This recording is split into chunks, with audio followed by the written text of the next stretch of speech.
ഇന്ത്യയിൽ നിലവിലുള്ള ശരീഅത്ത് നിയമം അന്യൂനമാണെന്നോ അത് അങ്ങനെ തന്നെ അവശേഷിക്കണമെന്നോ നമ്മൾ ആത്മാർത്ഥമായി ആഗ്രഹിക്കുന്നതുകൊണ്ടല്ല.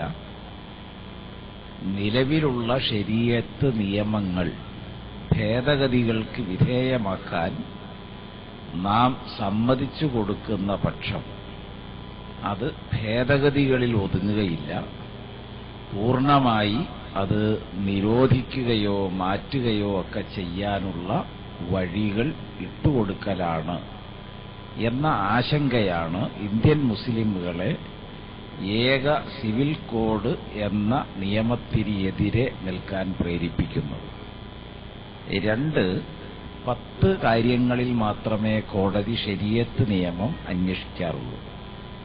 ആ 10 കാര്യങ്ങളാണ് വിവാഹം, വിവാഹമോചനം, അതുപോലെ തന്നെ നമ്മുടെ സമ്പത്തിന്റെ അനന്തരാവകാശ നിയമങ്ങൾ, ഇദ്ദ കാര്യങ്ങൾ, ചെലവിന് കൊടുക്കുന്ന കാര്യം, മത്തായിനെ കുറിച്ചുള്ള കാര്യങ്ങൾ, വഖഫ് നിയമങ്ങൾ, ഇതൊക്കെയാണ് അതിനകത്ത് ഉൾപ്പെടുത്തപ്പെട്ടിട്ടുള്ളത്. ഖുർആൻ പ്രതിപാദിച്ച മുഴുവൻ നിയമങ്ങളും ശരീഅത്ത് നിയമങ്ങളിൽ ഇപ്പോൾ കോടതികളിൽ വരാറില്ല. രണ്ടാമത്തെ കാര്യം, ഏക സിവിൽ കോഡ് എന്നത് ഒരു യൂണിഫോം, എല്ലാ കാര്യങ്ങളിലും ഒരു നിയമത്തിൽ യൂണിഫോം ഉണ്ടാക്കുക എന്ന് ചിന്തിക്കുന്നതിന്റെ പിന്നിൽ ഒളിഞ്ഞിരിക്കുന്ന ചില താൽപര്യങ്ങളെ ഭയാശങ്കകളോടെ ന്യൂനപക്ഷങ്ങൾ കാണുന്നു. അതാണ് അതിന്റെ അടിസ്ഥാന കാര്യം. അതിന് പിന്നിലൊരു ഭയം ഒളിഞ്ഞിരിക്കുന്നുണ്ട്.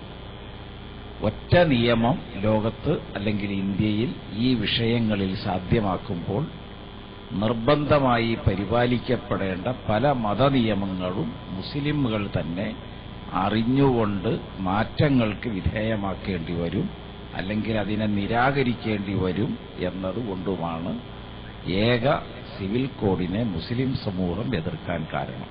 ഈ ശിക്ഷാവിധികൾ, അതിന്റെ ഒരു പ്രതലം, ശിക്ഷാവിധികൾ ഒരു സമൂഹത്തിന് ശരിയായ കാഴ്ചപ്പാട് നൽകാനുള്ളതും സംസ്കരണ വിധേയമാക്കാനുള്ളതുമാണ്. കോടതികളുടെ നിർദ്ദേശപ്രകാരം ഗവൺമെന്റ് നടപ്പിലാക്കുകയാണ് ശിക്ഷാവിധികൾ. മതങ്ങളോ സമുദായങ്ങളോ ഏതെങ്കിലും വിഭാഗമോ ഏറ്റെടുത്ത് നടത്തുന്നതല്ല. എന്തുകൊണ്ട് ശരീഅത്തിൽ ഇതല്ലാത്ത കാര്യങ്ങൾ ഉൾപ്പെടുത്തുവാൻ മുസ്ലിമുകൾ ആവശ്യപ്പെടുന്നില്ല?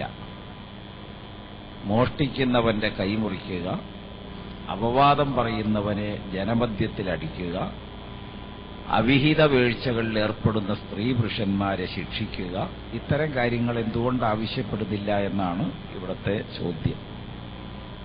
നിലവിൽ ശരീഅത്ത് എന്നത് ഈ ഇന്ത്യ രാജ്യത്ത് നിലനിൽക്കുന്നത് 10 കാര്യങ്ങളിലാണെന്ന് ഞാൻ സൂചിപ്പിച്ചിരുന്നു.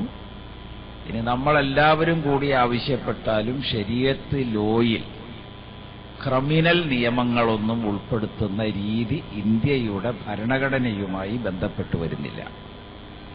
അതൊരു മതേതര ജനാധിപത്യ വ്യവസ്ഥയിൽ രൂപകൽപ്പന ചെയ്യപ്പെട്ടതാണ് നമ്മുടെ ഭരണഘടന. അതിനനുസൃതമായിട്ടാണ് ശിക്ഷാവിധികൾ രൂപീകരിക്കുന്നത്.